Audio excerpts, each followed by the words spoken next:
Garing 110 1801 120 mahasiswi Stikes Dharma Padang Lokal 2C.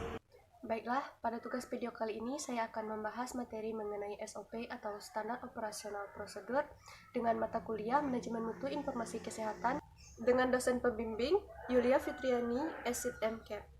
Baiklah, memasuki materi, pengertian dari SOP atau Standar Operasional Prosedur merupakan dokumen yang saling berkaitan di mana di dalamnya terdapat tugas dan kronologis secara berurutan dalam menyelesaikan suatu pekerjaan. Di mana tujuan dari SOP ini yaitu yang pertama dapat sebagai efisiensi dalam suatu pekerjaan, yang kedua dapat menjadi kejelasan dalam suatu tahapan, yang ketiga dapat meminimalisir terjadinya suatu masalah, yang keempat dapat menyelesaikan suatu masalah, dan yang terakhir yaitu dapat sebagai pelindung dalam organisasi.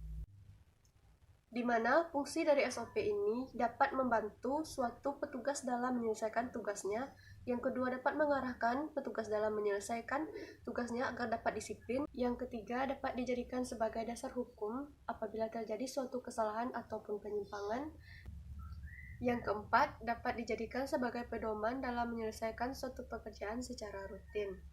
Dalam penyusunan SOP kita memerlukan langkah-langkah dalam pembuatannya. Yang pertama, kita harus membentuk tim dalam pembuatan SOP.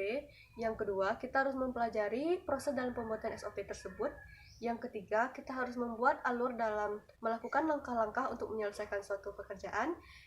Yang keempat, review dalam pembuatan flowchart SOP. Yang kelima, simulasi SOP.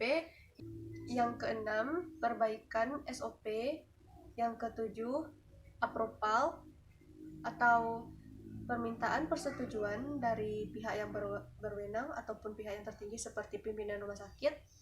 Yang terakhir yaitu sosialisasi SOP yang akan dilakukan kepada pihak yang bersangkutan.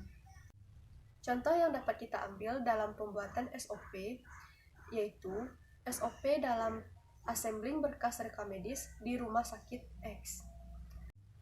Yang pertama, pengertian.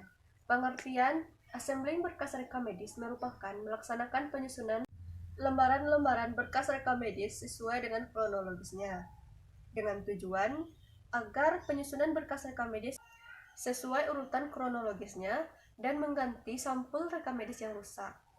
Kebijakan.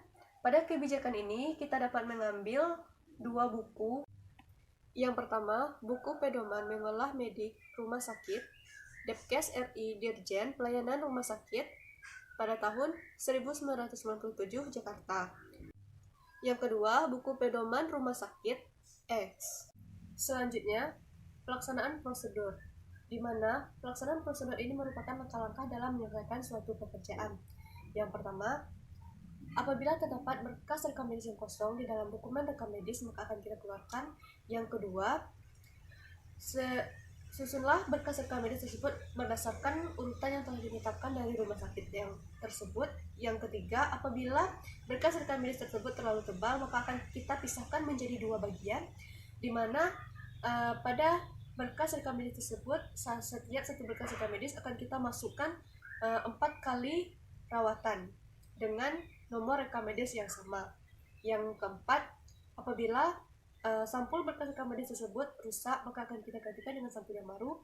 Dan yang terakhir, apabila berkas rekam medis tersebut tidak lengkap, maka akan kita kembalikan ke ruang rawatan ataupun dokter yang merawat tersebut.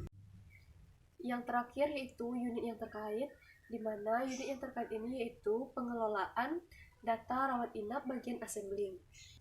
Setelah kita melakukan SOP ataupun penyusunan SOP, maka akan kita berikan kepada approval SOP ataupun pimpinan dari pihak rumah sakit tersebut untuk dimintai persetujuan.